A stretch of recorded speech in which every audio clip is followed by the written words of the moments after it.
माननीय प्रधानमंत्री श्री नरेंद्र मोदी जी के नेतृत्व में आज केंद्रीय मंत्रिमंडल की बैठक हुई, जिसमें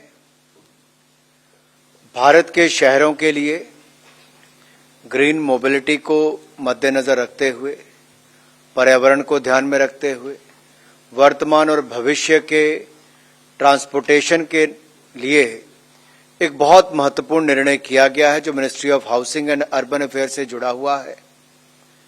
पीएम ई बस सेवा की मंजूरी दी गई है और पीएम ई बस सेवा पर 57,613 करोड़ रुपए खर्च किए जाएंगे। 10,000 बसें और ये 10,000 न्यू इलेक्ट्रिकल बसेस, 10,000 नई इलेक्ट्रिकल बसेस की सेवाएं उपलब्ध करवाई जाएंगी। देश भर के 169 शहरों में से 100 शहरों को चैलेंज मेथड के आधार पर चुना जाएगा। अब ये वर्तमान में अगर आप देखेंगे, देश के अधिकांश शहरों में पब्लिक ट्रांसपोर्ट की सुविधाएं, विशेष रूप से बसों का काफी अभाव है और नेशनल अर्बन ट्रांसपोर्ट पॉलिसी के अंतर्गत ये सुझाव भी थे कि जैसे पब्लिक ट्रांसपोर्ट को, नॉन मोटराइज्ड ट्रांसपोर्ट, इसको और बल देना चाहिए, प्रोत्साहन देना चाहिए। तो इसी परिप्रेक्ष्य में देश के 100 शहरों को वृहद पैमाने पर इलेक्ट्रिक बस सेवा चलाने के लिए ये योजना तैयार की गई है, जो ग्रीन मोबिलिटी को बढ़ावा देगी। अब ये कैसे 100 शहर चुने जाएंगे? देश में जो 3 लाख से 40 लाख की जनसंख्या वाले 169 शहर है, 169 सिटीज हैं, उनमें चैलेंज मेथड के आधार पर 100 शहरों का चयन किया जाएगा। 5 लाख से कम जनसंख्या वाले शहरों को 50 बसेस मिलेंगी। 5 लाख से 20 लाख की आबादी वाले प्रत्येक शहर के लिए 100 बसें और 20 लाख से 40 लाख की आबादी के शहरों के लिए 150 बसों की सहायता दी जाएगी। और जो राज्य और जो शहर पुरानी बसों को स्क्रैप करने के लिए शहरों को अतिरिक्त बसें एलोकेट की जाएंगी। मान लीजिए कोई एक शहर है, जालंधर ही है, अब वो पुरानी बसों के स्क्रैप के लिए अपनी जमीन कहीं उपलब्ध कराते, तो उसको अतिरिक्त बसें उस शहर के लिए दी जाएंगी। अब ये बसों का प्रोक्योरमेंट, मेंटेनेंस, ऑपरेशन ये पीपीपी मोड पर किया जाएगा और एक कॉम्पिटिटिव बिडिंग के अंतर्गत किया जाएगा, जिसमें प्राइवेट प्लेयर्स आगे आ सकते हैं। इसके लिए प्रति किलोमीटर परिचालन के लिए केंद्रीय सहायता दी जाएगी।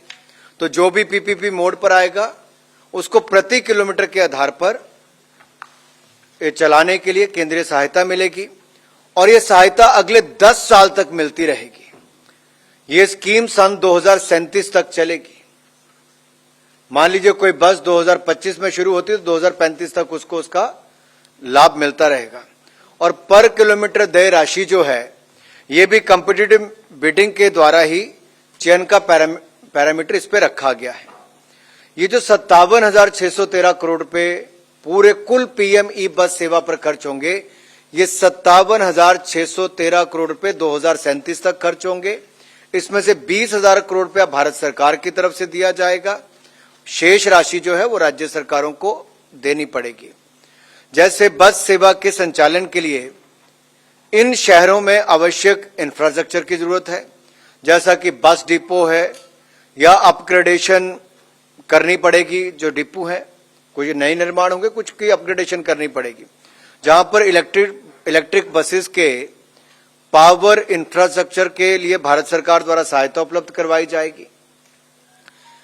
जो दूसरा इसका कंपोनेंट है, ग्रीन अर्बन मोबिलिटी इनिशिएटिव गुमी के अंतर्गत हम बस रैपिड ट्रांसपोर्ट प्रोजेक्ट्स बनाएंगे, बस रैपिड ट्रांजिट प्रोजेक्ट बनाएंगे और बाइक शेयरिंग, बाइसाइकिल लेन्स जैसे नॉन मोटराइज्ड ट्रांसपोर्ट इंफ्रास्ट्रक्चर का निर्माण और national common mobility card NCMC और intelligent transit management system ITMS, multi modal interchange facilities जैसे इनोवेटिव प्रोजेक्ट्स भी क्रियान्वयन इसके अंतर्गत किए जाएंगे।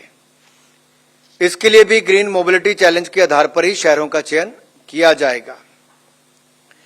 अब ये जो 20,000 करोड़ भारत सरकार देगी, इसका मैंने आपको बताया कि कैसे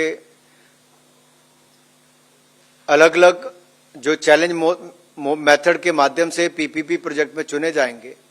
इसमें कुछ कंपोनेंट पर गुमी वाले पे भी और पीएमई बस सेवा पर भी 100% भारत सरकार पैसा देगी। वो कंपोनेंट जो है वो हमारा नेशनल कॉमन मोबिलिटी कार्ड, इस पर 100% भारत सरकार देगी।